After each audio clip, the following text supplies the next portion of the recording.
जय हिंद दोस्तों। स्वागत है आप सबका स्लीपी क्लासेस के यूट्यूब चैनल पे। मैं उम्मीद करता हूं आप सब बहुत बहुत बढ़िया और शानदार होंगे। दोस्तों, आज के इस फ्यू मिनट सीरीज के टॉपिक में हम डिस्कस करेंगे सूडान क्राइसिस के ऊपर। तो जैसे कि आप जानते हैं, अक्टूबर 25 को सूडान में एक कू हुआ था। तो मिलिट्री ने जो वहां के जो सिविलियन प्राइम मिनिस्टर हैं उनको हाउस अरेस्ट में रख लिया था, और नवंबर 21 को यानी कि just a few days back उनको फिर से रीइंस्टेट कर दिया था एज प्राइम मिनिस्टर। तो क्या प्रॉब्लम चल रही है सूडान में, क्या स्टेक होल्डर्स वहां पे कौन से इन्वॉल्व हैं, वहां की सिविल सोसाइटी की बात करें, वहां की नेबरिंग कंट्रीज की बात करें, वहां की आर्मी और वहां की सिविलियन लीडरशिप की बात करें, और साथ के साथ जो इंटरनेशनल कम्युनिटी का क्या रोल है इस क्राइसिस में, उसकी अगर हम बात करें, तो ये सब बातें हम इस वीडियो में जानेंगे और समझेंगे। ठीक है, तो पहले तो हम सूडान का मैप देख लेते हैं। सूडान, उसकी राजधानी है Khartoum. Sudan lies in the region of the Horn of Africa. तो what is happening in Sudan? तो सूडान का जो ट्रांजिशन है to democracy that started in 2019। तो 2019 तक, so from a period of 1989 to 2019, यानी कि for a period of 30 years, Sudan was under the dictatorial control of a man called Omar al Bashir. So he was the president of Sudan for almost 3 decades. Now, under an August 2019 agreement, the military is sharing power with the officials appointed by the civilian political groups. और ruling body जो है उसका नाम है sovereign council. ठीक है, तो यानी कि 2019 के बाद 2019 तक जो अल बशीर थे वो सूडान के प्रेसिडेंट थे। ठीक है, तो वो पहले आर्मी के जनरल भी रह चुके थे, बाद में 30 साल के लिए उन्होंने पूरा एक डिक्टोरियल कंट्रोल किया सूडान के ऊपर। उनको मिलिट्री ने, आर्मी ने, यानी कि जो अभी इनकम्बेंट जो जनरल हैं, तो उन जनरल बुरहान जो हैं, उन्होंने इनको कू कर दिया। कू करने के बाद इनको भी हाउस अरेस्ट में डाल दिया था। तो उसके बाद जो अरेंजमेंट हुआ 2019 से लेके आज तक का, तो ये एग्रीमेंट हुआ था कि 2019 से लेके 2023 के बीच में जो काउंसिल होगी, जिसको सॉवरेन काउंसिल का नाम दिया गया है, उसमें से कुछ लोग होंगे जो कि आर्मी के होंगे और कुछ लोग होंगे जो कि सिविलियन लीडरशिप के होंगे, यानी कि पॉपुलरली इलेक्टेड होंगे। और 2023 के बाद इलेक्शंस होने यहां पे शुरू होंगे। जो फ्री एंड फेयर इलेक्शंस है वो 2023 के बाद वहां से शुरू होंगे। ठीक है, नाउ मिलिट्री का जो रोल है सूडान के पॉलिटिक्स में, उसके इंटरनल मैटर्स में बहुत ज्यादा है। ऑल्दो मिलिट्री का जो रोल है that is suppose to be very honorary, but civilians have repeatedly complained in the past कि मिलिट्री की जो इंटरफेरेंस है पॉलिटिकल मैटर्स में वो बहुत ज्यादा है। ठीक है, देखिए, अगर हम सूडान की बात करें, ट्यूनीशिया की बात करें, तो आपको पता होगा जो अरब स्प्रिंग 2011 में, अगर फॉलो कर रहे हैं इंटरनेशनल रिलेशंस को इतने समय से, तो अरब स्प्रिंग कब 2011 में शुरू हुआ था।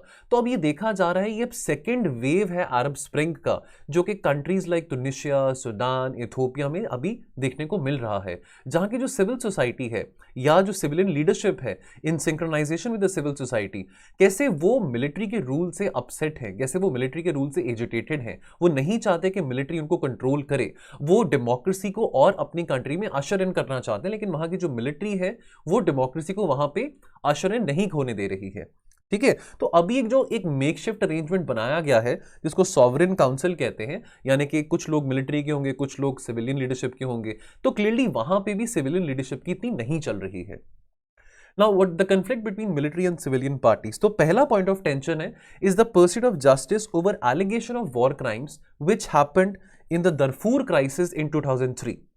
दूसरा ये है कि जो वहां के प्रो डेमोक्रेसी प्रोटेस्टर्स हैं, सिविल सोसाइटी, जैसे मैंने अभी बोला कि अभी सूडान में हम देख रहे हैं second wave of Arab spring, जो कि 2011 में हमने first wave of Arab spring देखा था ट्यूनीशिया में, अभी हम सेकेंड वेव देख रहे हैं सूडान में ऑफ अरब स्प्रिंग। तो अब यहाँ के जो प्रो डेमोक्रेसी प्रोटेस्टर्स हैं, जो सिविल सोसाइटी एक्टिविस्ट हैं, वो अब जो इन्वेस्टिगेशन है, जो रॉन्ग डूइंग्स हैं मिलिट्री की, जो 2003 में जो एक बहुत बड़ा जेनोसाइड हुआ था दरफूर में, जो क्राइसिस हुआ था, ह्यूमैनिटेरियन क्राइसिस हुआ था, उसकी जो रेवलेशंस है, उसकी जो फाइंडिंग्स हैं, अब ये जो प्रो डेमोक्रेसी प्रोटेस्टर्स हैं वो उस फाइंडिंग्स को पब्लिक करने की रिपीटेडली बहुत बार बात कह चुके हैं। ठीक है, civilians have also pushed for oversight and restructuring of the military, particularly through the integration of the powerful paramilitary rapid support forces. Now अब बात करें सूडान के नेबरहुड की, तो सूडान जहां पे लाई करता है, जिसको हॉर्न ऑफ अफ्रीका भी कहते हैं, so you can see this is also called as the Horn of Africa, the north eastern part of the African continent. Now it itself is a very volatile country, internally वहां पे बहुत volatility है, और it lies also in a volatile neighbourhood, right. So volatile region की बात करें, so this borders the Red Sea, the Sahel and the Horn of Africa. Several of it's neighbours, जैसे Ethiopia की बात करें, साउथ सुदान की बात करें, चाड की बात करें, तो इथोपिया की बात करें तो वहाँ पे जो इथोपिया का जो टिग्रे रीजन है, तो वहाँ पे भी एक सिविल वॉर चल रही है पिछले एक साल से। फ्रॉम सितंबर 2020 ऑनवर्ड्स इथोपिया में भी, जो इथोपिया के खास करके जो टिग्रे रीजन है, टिग्रे रीजन में भी एक सिविल वॉर की प्रॉब्लम चल रही है। ठीक है, सो यानी कि military tension, civil society conflicts Sudan की नेबरिंग कंट्रीज में भी है, right. So obviously the whole neighbourhood of Sudan is very volatile at the moment. Now अगर हम बात करें 2019 तक की, तो मैंने आपको कहा था कि 2019 तक जो डिक्टेटोरियल रूल था वो उमार अल बशीर का था। तो authoritarian rule of Omar al Bashir की बात करें, so in June 1989 al Bashir, he was a colonel at that time, he led the military into a bloodless military coup to overthrow the then prime minister of Sudan, who was Sadiq al-Madhi. ठीक है, now clearly 30 साल तक इनका control रहा, सो and so that multi party elections, इनके rule में multi party elections नाम की कोई चीज ही नहीं थी अंटिल 2010। ठीक है, नाउ यानी कि 1990 से लेके 2010 तक, यानी कि for the first 2 decades of his rule, he ran de facto without any opposition, without anybody to challenge him. ठीक है, तो अब देखिए, अब अगर किसी रूलर में इतनी टेंडेंसी होगी, अगर ऐसे डिक्टेटोरियल टेंडेंसीज होगी, ठीक है, तो ऑब्वियसली लोग भी वहां पे उससे परेशान होंगे। ठीक है, अगर एक अथॉरिटेटिव रूल होगा तो ऑब्वियसली वहां पे महंगाई बहुत बढ़ेगी। ठीक है, एनर्जी, ऑयल प्राइसेस की बात करें, बाकी कमोडिटीज की बात करें, ठीक है, तो कॉमन पब्लिक को वो चीजें हिट करेंगी पॉकेट में। ठीक है, सो दिसंबर 2018 में क्या हुआ, दिसंबर 2018 में protest erupted in several cities of Sudan, why, due to high cost prevalent all over सुदानी सोसाइटी। ठीक है, सो अगेन ये हमने 2011 में देखा था, जो अरब स्प्रिंग हमने टुनीशिया में देखा, तो उस तरह का वेव 2018 में सुदान में भी आना शुरू हुआ। ठीक है, देखिए कोई बहुत, it's a very common thing, ये जो कंट्रीज है अफ्रीका में, यहाँ पे कू होना, डेमोक्रेसी स्टेबलाइज ना करना, मिलिट्री का बहुत ज्यादा ओवर अथॉरिटेटिव कंट्रोल होना, it's a very common thing in most of the countries of the African continent. Even for that matter अगर हम साउथ एशिया की भी बात करें, तो प्रॉब्ली साउथ एशिया में India is the only country which has insured a stable democracy for the last 75 years. दो कमियां हमारी कंट्रीज में भी होंगी, हमारी कंट्री में भी कमियां होंगी डेमोक्रेसी की अगर बात करें, लेकिन अगर हम साउथ एशियन रीजन की भी बात करें तो वोलेटिलिटी हमारे रीजन में भी है। उसी तरह से अफ्रीका की अगर हम बात करें तो अफ्रीका में भी ऐसे बहुत सारे रूलर्स आए हैं। ठीक है, चाहे लिबिया हो, इथोपिया हो, सुदान की हम बात करें, साउथ सुदान की बात करें, जहां पे इस तरह की टेंडेंसीज बहुत ज्यादा हैं। ठीक है, al Bashir tried to strike back because popular pressure था बहुत ज्यादा, एक प्रोटेस्ट सिविल सोसाइटी की तरफ से था against al Bashir. Now he tried to strike back using the army, but unfortunately or fortunately, whatever you may decipher it, he was very unpopular amongst the soldiers as well. ठीक है, तो 11 अप्रैल 2019 को उमार al Bashir was also ousted by the Sudanese armed forces and he was placed under house arrest. Now after अल बशीर, उसके बाद ये जो concept sovereignty council का आता है, so what happened after Al Bashir, after the April 2019 coup of this chap अल बशीर, उसके बाद क्या हुआ? ठीक है ना, अभी भी सुदान का जो डेमोक्रेटिक स्ट्रक्चर है बहुत नेसेंट स्टेजेस में है, बहुत इनिशियल स्टेजेस में है। ठीक है, तो जैसे मैंने बोला, the second wave of Arab spring uprisings वो भी सुदान में देखने को मिल रहा है। अब क्या हुआ इसके बाद? इसके बाद एक ट्रांजिशनल एग्रीमेंट साइन किया गया between the general of the army Abdul Fattah al Burhan. So obviously military का जो से था अभी भी इनके मैटर्स में बहुत ज्यादा था। सो जो ट्रांजिशनल एग्रीमेंट था वो ये था कि जो पावर होगी that would be shared between the armed forces and the civilian administration. ठीक है, ज्यादातर जो कंट्रोल होगा या अगर जो अथॉरिटी होगी सो कॉल्ड सॉवरेनिटी काउंसिल में, वो आर्मी चीफ की होगी, general Abdul Fattah al Burhan की होगी, और उसको सपोर्ट करने के लिए एक सिविलियन प्राइम मिनिस्टर होगा। ठीक है, सो सिविलियन प्राइम मिनिस्टर कौन थे? Prime minister Abdullah Hamdok. Now coup happened in October 2021. ठीक है, now on October 25th, a month before handing over the sovereignty council to a civilian leadership, तो यानी कि ये बात डिस्कस करी गई थी कि जो sovereignty council है तो ये 2019 से लेके 2023 तक इसका जो अरेंजमेंट होगा वो ऐसा होगा कि 2 साल मैटर्स के ऊपर मिलिट्री का कंट्रोल ज्यादा रहेगा, और 2021 से लेके 2023 तक जो सिविलियन प्राइम मिनिस्टर हैं अब्दुल्ला हमदोक, उनका कंट्रोल रहेगा, सिविलियन लीडरशिप का कंट्रोल रहेगा। ठीक है, इससे पहले यानी कि हैंड ओवर करने से पहले, सॉवरेनिटी काउंसिल का कंट्रोल हैंड ओवर करने से पहले ही, एक महीना पहले ही, अक्टूबर 25 को कू हो जाता है. So general Burhan, so which is not a very new thing in these countries. Military coups happening, the military leaders, the military generals become being very strong, and so these people having these tendencies, this is not a very new thing. So he declared a state of emergency, suspended the constitution and the sovereignty council. तो उन्होंने क्या किया? उन्होंने जो prime minister Abdullah हमदोक थे उनको house arrest में रख दिया. He was placed under house arrest. एक महीने के बाद, यानी कि अभी नवंबर की बात करें, नवंबर 21 की बात करें नाउ, बिकॉज अगेन अभी हमने बात करी कि 2018 ऑनवर्ड्स अगर popular civil society pressure, democracy के जो प्रो डेमोक्रेसी प्रोटेस्टर्स अगर 2018 में या 2019 में प्रेशर बना के अल बशीर को अगर हटा सकते हैं, तो वो ऑब्वियसली अभी प्रेशर जो अभी प्रेजेंट इनकम्बेंट जनरल हैं आर्मी के, सुदान की आर्मी के, उनके ऊपर भी प्रेशर डाल सकते हैं, जनरल बुरहान के ऊपर भी प्रेशर डाल सकते हैं. So the army generals they started coming under a lot of pressure from the civil society activists. ठीक है, so obviously this has led to a lot of clashes, many civil society activists being killed by the Sudanese army. ठीक है, तो एक महीने के बाद नवंबर 21 को in the face of a massive public protest, General Burhan released Mr. Hamdok and agreed to reinstate him back as the prime minister till 2023. ये agreement already अप्रैल 2019 को तय हो चुका था. 4 साल का अग्रीमेंट 2019 से लेकर 2023 तक का, कि आधा टाइम मिलिट्री के कंट्रोल में होगा और आधा टाइम सिविलियन लीडरशिप के कंट्रोल में होगा, और 2023 के बाद free and fair elections Sudan में हुआ करेंगे. ठीक है, सो ऑब्वियसली आर्मी ने इस बात पे बैक ट्रैक किया, आर्मी ने फिर कू कर दिया, और कू करने के बाद एक महीने के बाद फिर से रीइंस्टेट कर दिया. अब आगे, now what led to the coup at the first place in October 2021. देखिए, आर्मी की बात करें तो वहां की जो आर्मी है, so like most of the south Asian countries also, अगर हम अफ्रीकन कंट्रीज की भी बात करें, south Asian country leaving apart India, तो यहाँ के जो आर्मी के जो जनरल्स हैं, ठीक है, ये they enjoy a lot of patronage from the industry, right. इनका कंट्रोल बहुत ज़्यादा होता है. Now it is believe that the armed forces control about 200 companies valued at $2 billion. तो दे वुडंट वांट कि इनके हाथ से ये कंट्रोल जाए. ठीक है, सो ऐसी क्या बात हुई जिसके चलते कू हुआ? पहली बात ये थी कि जो प्राइम मिनिस्टर हमदोक थे, उन्होंने ये बोला दैट जो दरफूर क्राइसिस हुआ था 2003 में, जो ह्यूमैनिटेरियन क्राइसिस हुआ था, जो जेनोसाइड हुआ था सुदान में, उसके चलते उन्होंने ये कहा था, he spoke of getting the former president, the dictator of Sudan Omar al Bashir tried by the international criminal court. अब जो जनरल्स थे, अब जो प्रेजेंट जनरल्स थे, उन्होंने भी किसी ना किसी टाइम पे प्रेसिडेंट उमर अल बशीर के अंडर काम किया होगा. तो जो आज के जो प्रेजेंट जो सुदान आर्मी के जो जनरल हैं, ठीक है, सो अब उनको इस बात की चिंता थी. He was very worried about it, because obviously he and many other generals, because obviously they feared that उनका जो रोल रहा है 2003 के दरफूर क्राइसिस में, वो सामने आ जाएगा, तो the Pandora box will be open and obviously they would be exposed. ठीक है, और दूसरी बात जो कि पसंद नहीं आई मिलिट्री जनरल्स को, सुदान के मिलिट्री जनरल्स को, वो ये थी, the larger issue that agitated was mister Hamdok's insistence that the military give up his control over business. तो ऑब्वियसली अब बिजनेस की बात करें, इकोनॉमी की बात करें, तो जो मिलिट्री जनरल्स हैं, जनरल बशीर की बात करें, जनरल बुरहान की बात करें, सो he has a lot of dominance over the whole economy of Sudan. So why would he want to let go that?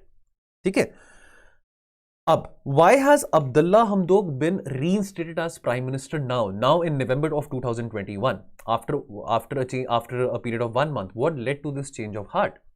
Now, 2 days after the killing of 15 protesters, General Burhan released Mr. Hamdok from the house arrest on November 21. So now he has signed an agreement with him to head a new technocratic government. Although to be very frank, ये जो नया agreement sign किया गया है between Abdullah Hamdok and the army General Burhan, this whole agreement, this has not been really appreciated by the Sudanese civil society, by the pro-democratic protesters. उनको ये लग रहा है कि ये सिर्फ दिखावे के लिए है, ये एक मजाक किया जा रहा है, अभी भी जो कंट्रोल है.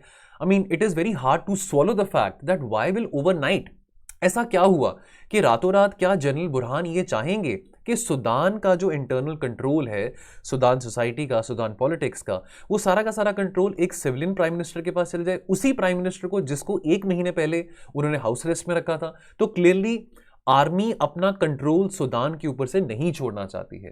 ठीक है, जनरल बुरहान को इतना आइडिया नहीं था, इतना अंदाजा नहीं था कि ये जो पॉपुलर प्रोटेस्ट हो रहे थे led by the civil society activists, ये इतने वाइड स्केल पे होने शुरू हो जाएंगे।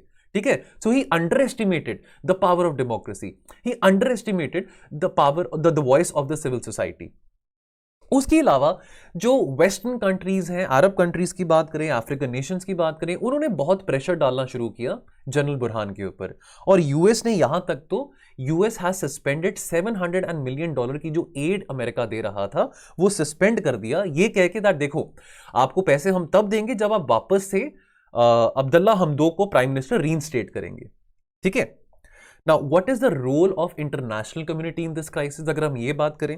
Now the coup was widely criticised internationally, चलो ये तो एक बात हो गई है, लेकिन ये कहना, देखिए अब ऑब्वियसली हाथी के दांत दिखाने को और खाने को और, जैसे हम कहते हैं एक एक बहुत पॉपुलर मुहावरा, एक सेइंग है हिंदी में। तो अब ये कंट्रीज ने आज तो एकदम से हाहा करना शुरू कर दिया कि भाई सुदान में अच्छा नहीं हो रहा, गलत हो रहा है, वहाँ के प्राइम मिनिस्टर को कू में रखा हुआ है, वहाँ पे सिविल सोसाइटी प्रोटेस्ट कर रहे हैं, डेमोक्रेसी चाह रहे हैं। ठीक है, तो डेमोक्रेसी के जो ग्रेट ग्रैंडफादर हैं, दादाजी हैं, वो अमेरिका को भी इस बात से बहुत चिंता हो जाती है, बिकॉज डेमोक्रेसी का ठेका तो सिर्फ अमेरिका ने ही लिया हुआ है, और तो कंट्रीज को डेमोक्रेसी के बारे में कुछ पता नहीं है, ना डी पता है, ना ई पता है, ना बाई पता है। ठीक है, but any which ways several people, several बुद्धिजीवी लोग, सेवरल आंदोलनजीवी लोग जो हैं सुदान की सोसाइटी के, उनका ये कहना है, जो सिविल सोसाइटी एक्टिविस्ट है उनको आंदोलनजीवी हम कहते हैं, that these countries like Saudi Arabia, UAE and Egypt, they have been in connivance, they have been in full support, they have been giving full support, full backing to the generals of countries like Tunisia and Sudan. Now these countries, the countries mentioned above, they have cultivated close ties with Burhan since the uprising against al-Bashir. The wealthy Gulf states view these generals as a mechanism of bulwark against the influence of rivals like Turkey and Qatar. Right? Now अगर interesting बात यहाँ पे ये आती है Israel का जो role रहा है यहाँ पे, तो आपको याद होगा पिछले साल अब्राहम अकॉर्ड साइन किए गए थे 2020 में। ठीक है, डोनाल्ड ट्रंप तब प्रेसिडेंट थे, तो डोनाल्ड ट्रंप के होते हुए ये हुआ था। तो इसराइल ने सुदान के साथ भी अपने रिलेशंस मेंटेन करने की कोशिश करी उसी वक्त जब अब्राहम अकॉर्ड साइन किए जा रहे थे। तो अब देखिए उस वक्त चलो बेशक उस टाइम पे अल-बशीर प्रेसिडेंट नहीं थे, लेकिन कंट्रोल सुदान का किसके हाथ में था? जनरल बुरहान के हाथ में था। So Israel has close ties with all the military generals of Sudan, right? So and so कि इजराइल और सुदान के बीच में जो पैक्ट साइन किया गया, ठीक है, देखिए सुदान में बहुत रिसोर्सेज हैं, गोल्ड माइंस हैं, इन सब कंट्रीज को मतलब है सुदान में, इन सब कंट्रीज को एंगेज करना सुदान के साथ, इन सब कंट्रीज को सुदान के रिसोर्सेज को एक्सप्लॉइट करना, उसमें इनका फायदा है। ठीक है, तो उसके लिए इनको बहुत जरूरी था कि सुदान के साथ अपने रिलेशंस इंप्रूव करने के लिए, तो इन्होंने इजराइल ने अमेरिका को रिक्वेस्ट किया दैट, तब डोनाल्ड ट्रंप प्रेसिडेंट थे, दैट डोनाल्ड ट्रंप जी आप सुदान को जो list of terror sponsoring countries है उसमें से निकाल दीजिए। तो चलो अमेरिका ने वो निकाल दिया, अमेरिका ने list of terror sponsoring countries में से सुदान को निकाल दिया। पर आज जब जो बाइडेन प्रेसिडेंट हैं, तो जो बाइडेन जी क्या कह रहे हैं? बाइडेन जी कह रहे हैं दैट देखिए ट्रंप जी के टाइम पे हमने आपको list of terror sponsoring countries में निकाल दिया था, लेकिन आज के टाइम पे क्योंकि डेमोक्रेसी का ठेका हमने लिया हुआ है और डेमोक्रेसी की बातें इतनी ज़्यादा हो रही हैं, प्रेशर पड़ रहा है डेमोक्रेसी को लेके, सिविल सोसाइटी एक्टिविस्ट कह रहे हैं कि आप फिर से प्राइम मिनिस्टर को रीइंस्टेट बैक करिए, तो इस करके हमको जो हम आपको एड दे रहे हैं $700 मिलियन की, वो एड हमको अब बंद करनी पड़ेगी। अब वो एड हम आपको तभी दे पाएंगे जब आप वापस, यानी कि मिलिट्री जनरल्स को ये कह रहे हैं, जब आप वापस अब्दुल्ला हमदोक को as a prime minister reinstate back करेंगे। अब इससे क्या बदलेगा? So what lies ahead? Will reversing the coup solve any problem for Sudan? तो अगेन जो आंदोलनजीवी लोग हैं, जो थोड़े बुद्धिजीवी लोग हैं सुदान के सोसाइटी के, यानी कि जो सिविल सोसाइटी एक्टिविस्ट है, उनका ये कहना है that the pro democracy parties and organizations have already dismissed the deal between the military and Mr. Hamdok.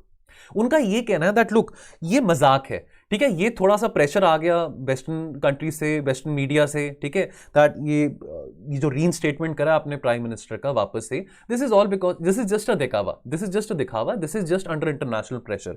और दूसरी बात, रातों रात एकदम से 24 घंटे में मिलिट्री क्यों चाहेगी दैट हमारा जो कंट्रोल है सुदान के ऊपर, उनके रिसोर्सेज के ऊपर, इकोनॉमी के ऊपर, वो लूज आउट हो जाए?